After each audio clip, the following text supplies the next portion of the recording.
El 7 de marzo de 1944, a 12.000 pies sobre Brandeburgo, el Oberleutnant Wilhelm Haffman de Jägerquarter 11 avistó la corriente de bombarderos que se aproximaba. 400 B-7 se extendían por el horizonte como una plaga de langostas. Él había visto esto antes. Los estadounidenses lanzarían sus bombas y regresarían a casa. Y en algún lugar cerca de Hannover, sus pequeños amigos se alejarían, con poco combustible, dejando a los bombarderos desnudos para la masacre. Hoffman revisó el indicador de combustible. Tanques llenos. 3 horas de tiempo de combate. Los Mustangs, esos nuevos cazas estadounidenses con sus ridículas cubiertas de burbuja y su llamativo diseño en el morro, tendrían suerte si superasen el objetivo en 45 minutos. Las matemáticas de la guerra aérea eran simples. Un PEG-51 consumía 65 galones por hora en configuración de crucero. Sus tanques desmontables les proporcionaban 150 galones adicionales a cada uno, pero las maniobras de combate triplicaban el consumo de combustible. Cuando llegaran a Berlín, ya estarían volando con los humos en la mano. Recordó la sesión informativa de la semana pasada. El mayor Klaus Brecht-Schneider incluso se rió cuando los servicios de inteligencia informaron que los estadounidenses afirmaban realizar misiones de 5 horas con sus nuevos cazas. ¿5 horas? Brecht-Schneider había dicho, dando una palmada en la mesa. Mi abuela podía volar 5 horas en planeador. Estos Mustangs no son más que Spitfires pulidos con tanques de combustible más grandes. Regresarán en el lago Dahme, como siempre. La primera indicación de que algo era diferente provino del Feldwebel-Ernst-Miller volando a 2000 pies por debajo. Klein Fender acercándose desde el oeste. No se están rompiendo. Hoffman frunció el ceño. Los cazas de escolta todavía estaban con los bombarderos mucho más allá de su punto de retorno habitual. A través de la bruma, podía distinguir las formas distintivas de los PEG-51, sus alas de flujo laminar inconfundibles incluso a la distancia. Pero eso era imposible. Ya deberían estar volviendo a casa, con los motores echando vapor. Lo que Hoffman no sabía era que 3 meses antes, en una antigua fábrica de muebles de Englewood, California, North American Aviation había realizado un milagro de ingeniería que reescribiría las matemáticas del combate aéreo. Habían tomado un buen luchador y lo habían transformado en algo sin precedentes. Un caza que pudiera volar a Berlín y regresar. Un luchador que pudiera cazar. La transformación comenzó con un telegrama desesperado de los británicos en abril de 1940. Necesitaban cazas, muchos, rápido. North American Aviation prometió entregar un prototipo en 120 días. La mayoría de las empresas tardaron 2 años. Edgar Smoot, el diseñador jefe de la empresa, no durmió durante las primeras 72 horas. Sacó ingenieros de todos los demás proyectos. Las mesas de reclutamiento funcionaban las 24 horas del día. El diseño inicial, designado NA-73X, voló por primera vez el 26 de octubre de 1940. Era bueno, pero no excepcional. El motor Allison proporcionaba potencia adecuada a baja altitud, pero resoplaba por encima de los 15.000 pies. Los británicos lo recibieron y lo bautizaron como Mustang Mark Wooster. Lo utilizaron para reconocimiento y ataque terrestre. Nadie pensó que llegaría a ser mucho más. Luego, en abril de 1942, un piloto de pruebas de Rolls-Royce llamado Ronald Archer voló un Mustang y tuvo una epifanía. La estructura del avión era magnífica, mejor que cualquier cosa que los británicos hubieran producido. El ala de flujo laminar, una innovación que permitió que el aire fluyera suavemente sobre la superficie durante mucho más tiempo que los diseños convencionales, le proporcionó una velocidad y una eficiencia notables. Pero ese motor Allison estaba matando su potencial. Archer escribió un memorando de 3 páginas que cambiaría la guerra. Combinen esta estructura con nuestro motor Merlin, instó, y tendrán el mejor caza del mundo. El primer Mustang con motor Merlin voló el 30 de noviembre de 1942. La transformación fue asombrosa. La velocidad máxima aumentó de 390 a 440 millas por hora. Los techos de servicio aumentaron de 30.000 a 42.000 pies. Pero la verdadera revolución se esconde en las cifras de consumo de combustible. El teniente coronel Thomas Hitchcock, agente militar norteamericano en Londres, envió un cable a Washington con una emoción apenas contenida. El nuevo Mustang con motor Merlin muestra un consumo de combustible de solo 43 galones por hora a 25.000 pies de altitud y una tripulación de 300 millas por hora. Esto lo cambia todo. Las matemáticas de las que se reía el mayor Brett Schneider eran en realidad conservadoras. Un PEP 51 de transportaba 269 galones internamente más 2 tanques desmontables de 110 galones. En la configuración de crucero óptima, quemó solo 43 galones por hora. Esto le daba un alcance teórico de más de 2.000 metros. Berlín estaba a 750 millas de las bases británicas. El Mustang podría volar hasta allí, luchar durante 30 minutos y regresar a casa con combustible de sobra. De regreso en Brandeburgo, Hazmen estaba a punto de descubrir lo que esto significaba. Lideró a su escuadrón en un ataque en picado contra la formación de bombarderos.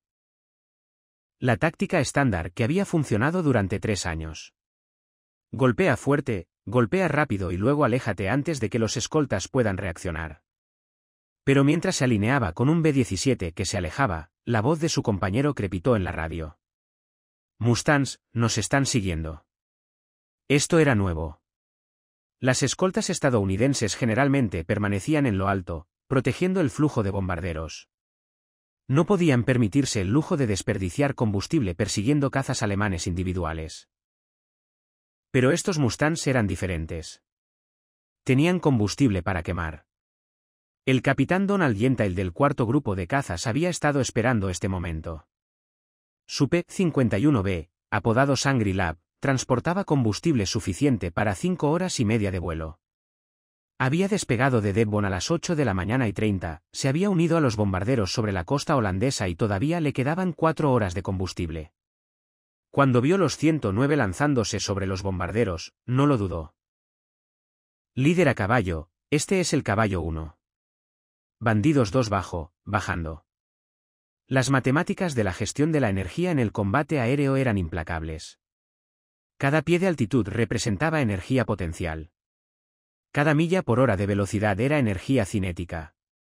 En el brutal cálculo de las peleas de perros, la energía era vida. Los pilotos alemanes habían perfeccionado el arte de la conservación de energía, realizando ataques cortantes y utilizando su ventaja de altitud para escapar. Pero nunca se habían enfrentado a escoltas que pudieran permitirse gastar energía de forma desmedida. Yentile apretó el acelerador hasta llegar al modo de emergencia de guerra. El motor Merlin gritaba a 3.000 revoluciones por minuto, consumiendo combustible a razón de 150 galones por hora. En un Spitfire o un P-47, tal extravagancia lo haría planear de regreso a casa. En el Mustang podría mantener esta configuración durante 20 minutos y aún tener reservas. Hoffman vio venir a los Mustangs, pero no estaba preocupado. Ya había sido expulsado por escoltas antes. Una ráfaga rápida hacia el bombardero, un medio giro, una picada para separarse y los estadounidenses se dispersarían. Siempre se rompían. Tenían que hacerlo. Pero cuando apretó el gatillo, enviando una ráfaga de proyectiles de cañón de 20 milímetros hacia el motor número 3 del B-17, se dio cuenta de que el Mustang que lo seguía no se estaba desprendiendo. Se estaba acercando cada vez más. Los informes de los pilotos alemanes a principios de 1944 constituyen una lectura fascinante. Mann Friedrich Beck, del JG-1, escribió: los nuevos cazas estadounidenses exhiben un comportamiento desconcertante. Persiguen a altitudes muy bajas y a grandes distancias de las formaciones de bombarderos. Nuestras tácticas tradicionales para alejarlos de los bombarderos ya no funcionan. Parecen tener combustible ilimitado. No se equivocaba. El coronel Hubert Zena, comandante del 56. Grados Grupo de Cazas, había revolucionado las tácticas de escolta basadas en las capacidades de los Mustang. Olvídense de permanecer cerca de los bombarderos, les dijo a sus pilotos. Su trabajo es limpiar el cielo de cazas alemanes. Cazarlos, perseguirlos, abatirlos. Tienen el combustible. Úsenlo.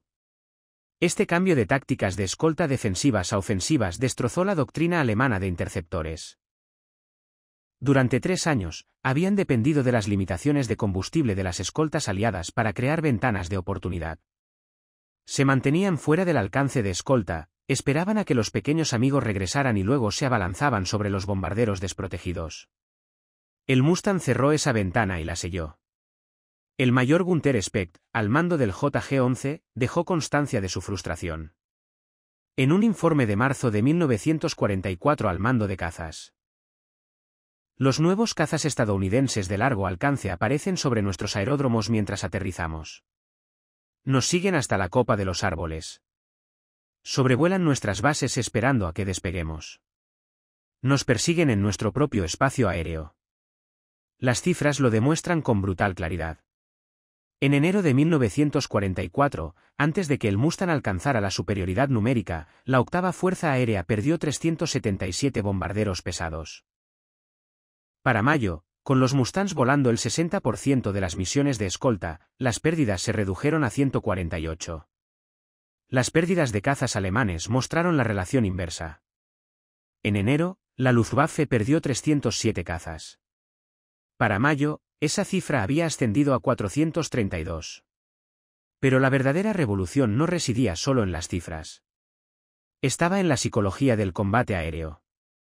El teniente Ines Koke, del JG-11, lo plasmó en su diario. Los cazadores se han convertido en presas. Despegamos sabiendo que los estadounidenses nos estarán esperando. Ya no podemos elegir cuándo luchar. Siempre están ahí, como tiburones.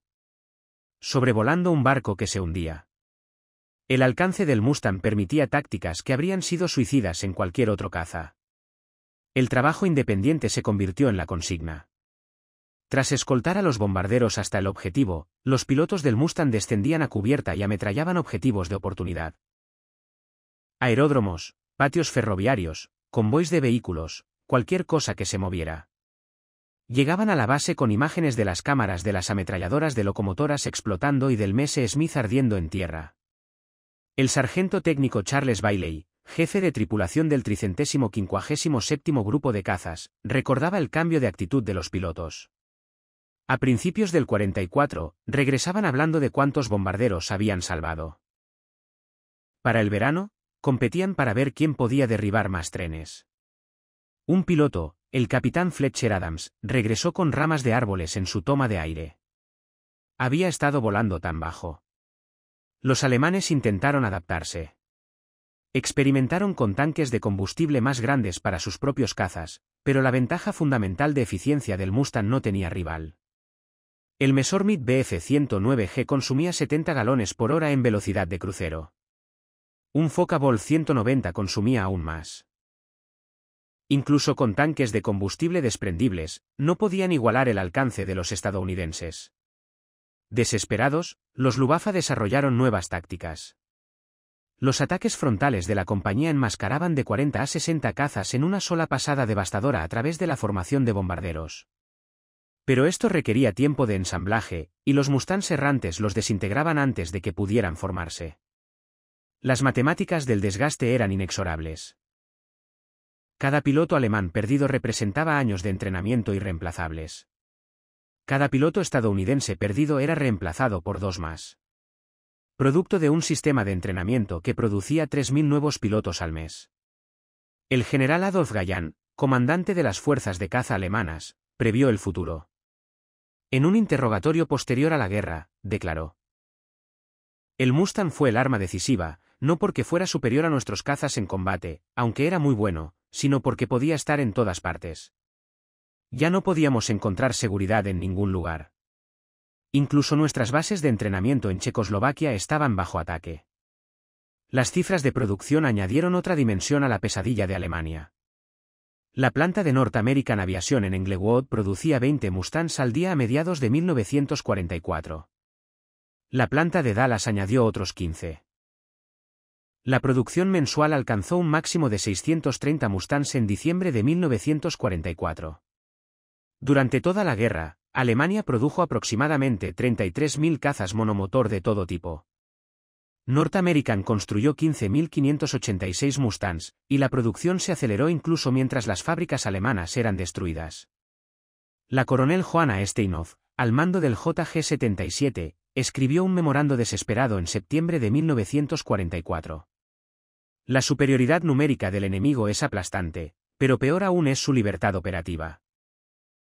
Nuestros pilotos deben luchar por sus propios aeródromos. Deben conservar combustible mientras los estadounidenses lo queman libremente. Deben calcular cada maniobra mientras el enemigo ataca con desenfreno. Estamos luchando contra la aritmética de lo posible contra la aritmética de la abundancia. Las tasas de bajas reflejaban esta nueva realidad. En 1943, los cazas alemanes se cobraron 3 aviones aliados por cada baja. A finales de 1944, los Mustangs se cobraban 6 aviones alemanes por cada baja. Los ases estadounidenses más destacados pilotaban Mustangs. El mayor George Pratt consiguió 26 victorias. El coronel John Meyer, 24. El capitán Don Gentile, 23. Estas no fueron solo victorias defensivas que protegían a los bombarderos. Fueron victorias de caza.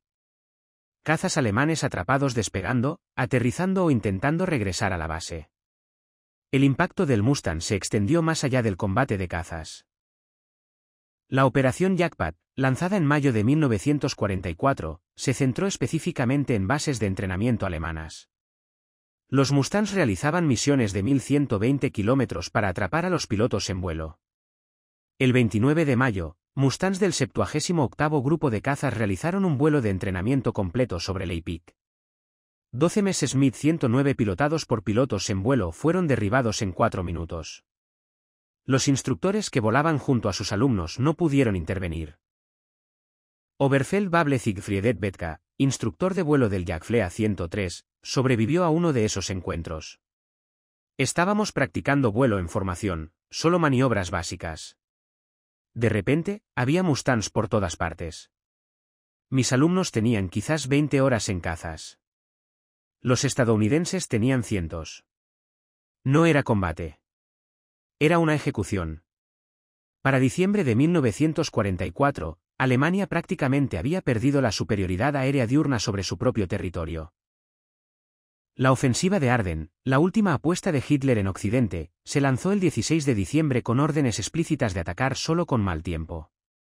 La razón era simple: cielos despejados significaban Mustangs y Mustangs significaban aniquilación. El general der Jagdflieger Gordon Golob resumió el dilema de los pilotos alemanes en una reunión de Estado Mayor ese mes. Nuestros pilotos despegan sabiendo que ya los superan en número 5-1. Saben que los estadounidenses tienen mejores suministros de combustible, mejores aviones y mejor todo. Pero lo peor de todo, saben que los estadounidenses pueden seguirlos a casa. No hay respiro, ni refugio, ni un momento de seguridad desde el despegue hasta aterrizaje. La situación del combustible se había vuelto tan crítica que los cazas alemanes se limitaban a una salida de combate al día, y a menudo ni siquiera eso. Mientras tanto, los pilotos estadounidenses realizaban misiones dobles. Despegaban al amanecer, escoltaban la incursión matutina a Múnich, regresaban para almorzar y reabastecerse, y luego escoltaban la incursión vespertina a Frankfurt. Las matemáticas de la guerra se habían convertido en una burla de las capacidades alemanas. El capitán Robert Johnson, del 56º Grupo de Cazas, describió una misión típica de finales de guerra. Escoltábamos a los bombarderos hasta el objetivo, y luego la mitad de nosotros salíamos a cazar. Yo descendía a 1524 metros y volaba al este hasta encontrar algo. Vías férreas, aeródromos, convoys. A veces, las multitudes tenían que moverse a la luz del día, y cuando lo hacían, allí estábamos. Una vez perseguí un solo camión durante 48 kilómetros. ¿Por qué? Porque podía. Porque tenía el combustible. El Mustang incluso cambió la naturaleza del entrenamiento de combate aéreo. Los pilotos estadounidenses que llegaban a Inglaterra recibían una amplia instrucción en gestión del combustible, no para conservarlo, sino para maximizar su tiempo de caza. Aprendieron a volar a revoluciones por minuto específicas y presión múltiple que les daría 30 minutos adicionales sobre territorio enemigo.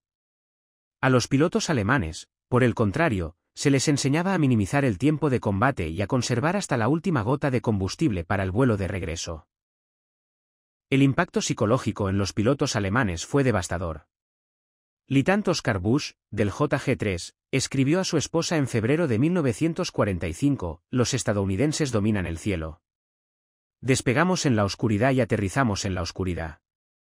Aún así, a veces nos pillan con las luces de navegación apagadas, cazando por el sonido.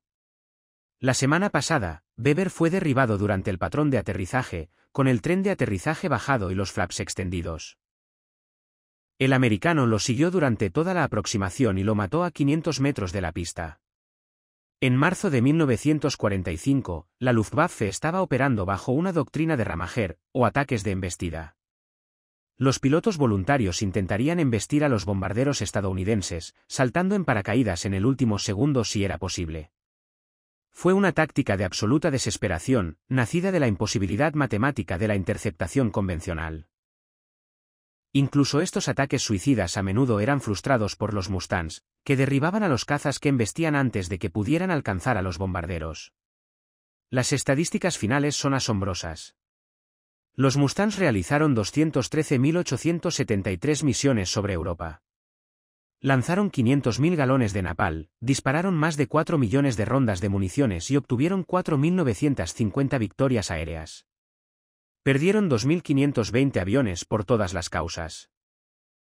Los cálculos arrojan un Mustang perdido por cada 85 salidas y 2 aviones alemanes destruidos por cada Mustang perdido por acción enemiga. Pero quizás la estadística más reveladora es esta. En abril de 1945, el nivel promedio de experiencia de un piloto de caza alemán era inferior a 50 horas de tipo. El piloto promedio del Mustang estadounidense tenía más de 400 horas. Las matemáticas del desgaste habían llegado a su conclusión lógica. Alemania se quedó sin pilotos experimentados más rápido que sin aviones. El general der Fliegeris F. Smith, en un análisis posterior a la guerra, escribió el epitafio de la fuerza de combate de la Luftwaffe. El Mustang no nos derrotó por su rendimiento superior, aunque era un avión magnífico. Nos derrotó por su presencia superior. Siempre estuvo allí. En cuanto a número, no pudimos igualarlos. Con resistencia no pudimos igualarlo. Volados por pilotos, no pudimos entrenar lo suficientemente rápido para reemplazar nuestras pérdidas. Las matemáticas de la guerra moderna han hecho que nuestras habilidades sean irrelevantes. Las lecciones aprendidas en las ciudades alemanas en llamas resuenan hoy en día. Las fuerzas aéreas modernas todavía luchan con la tiranía de la distancia y la aritmética del consumo de combustible. El F-22 Raptor, a pesar de toda su sofisticación tecnológica, tiene un radio de combate de solo 600 metros. El Mustang, diseñado con reglas de cálculo y túneles de viento, podía luchar a 750 millas de la base. A veces las matemáticas de la guerra se reducen a simple resistencia. Wilhelm Hoffmann, el piloto alemán que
conocimos en Brandeburgo, sobrevivió a la guerra. En una entrevista de 1985, reflexionó sobre aquel día de marzo en el que todo cambió. Nos habíamos entrenado para enfrentamientos cortos y bruscos, escalar, atacar, zambullirse y aterrizar. Los pilotos del Mustang lucharon como lo habían hecho todo el día porque lo hicieron. Y cuando finalmente derribé mi primer Mustang en enero de 1945, tenía tan poco combustible que tuve que planear los últimos 10 kilómetros hasta mi aeródromo. Mientras salía de mi avión, otro Mustang bombardeaba el campo. Me había seguido hasta casa, observándome aterrizar, esperando el momento perfecto. Fue entonces cuando realmente entendí. Ya no eran solo acompañantes. Ellos eran cazadores y nosotros éramos la presa. Las matemáticas de la guerra aérea habían sido reescritas en los cielos de Europa. La distancia dividida por el consumo de combustible multiplicado por la agresión táctica equivalía a la supremacía aérea. Fue una ecuación escrita en aluminio y gasolina, resuelta por jóvenes a 25.000 pies de altura y pagada con sangre y aviones en llamas. El Mustang efectivamente cumplió con la predicción de Ronald Archer. Se había convertido en el mejor luchador del mundo. No por una capacidad superior en el combate aéreo, aunque la tenía, sino por algo más fundamental. Había redefinido lo que un caza podía hacer y dónde podía hacerlo. Las risas en las salas de reuniones alemanas hacía tiempo que se habían apagado, sustituidas por la sombría aritmética de la supervivencia contra probabilidades imposibles. Los cazadores de la Luftwaffe habían descubierto una dura verdad. Cuando las matemáticas de la guerra cambian en tu contra, cuando tu enemigo puede ir a donde tú puedas ir y quedarse más tiempo, cuando llega allí, el coraje y la habilidad se convierten en ejercicios académicos. El Mustang no solo había ampliado el alcance del caza. Había extendido la proyección del poder estadounidense a todos los rincones del imperio en ruinas de la Alemania nazi. Y al hacerlo, pintó la ecuación de la superioridad aérea moderna que todavía define la guerra aérea hoy. El control del aire no corresponde al mejor luchador aéreo, sino a la fuerza que puede colocar a la mayor cantidad de luchadores en la mayor cantidad de lugares durante el mayor tiempo. Es una ecuación simple con una solución compleja. Uno que la aviación norteamericana resolvió con un motor británico construido por Packard en un fuselaje estadounidense, creando un híbrido que reescribió las matemáticas de lo posible. Al final, los alemanes aprendieron lo que ocurrió cuando el poderío industrial estadounidense se unió a la excelencia de la ingeniería británica y apuntó hacia el este. Aprendieron que la aritmética de la abundancia siempre vencería a la aritmética de la escasez. Aprendieron que cuando los cazas enemigos pueden volar a su ciudad capital, orbitar durante media hora buscando objetivos y aún así regresar a casa, no solo han perdido la superioridad aérea. Habéis perdido la guerra. El Mustang demostró que en la guerra moderna, la logística no solo es importante, lo es todo. El mejor luchador del mundo no es aquel que puede superar a sus oponentes en velocidad o en escalada. Es el que puede aparecer en el campo de batalla una y otra vez en cantidades importantes y con combustible para luchar. Los pilotos alemanes de 1944 aprendieron esta lección en la clase más dura imaginable. A 25.000 pies de altura, con Mustangs pisándoles los talones y sin ningún lugar donde correr, descubrieron que las matemáticas de la guerra son tan inflexibles como las leyes de la física y tan implacables como la gravedad misma.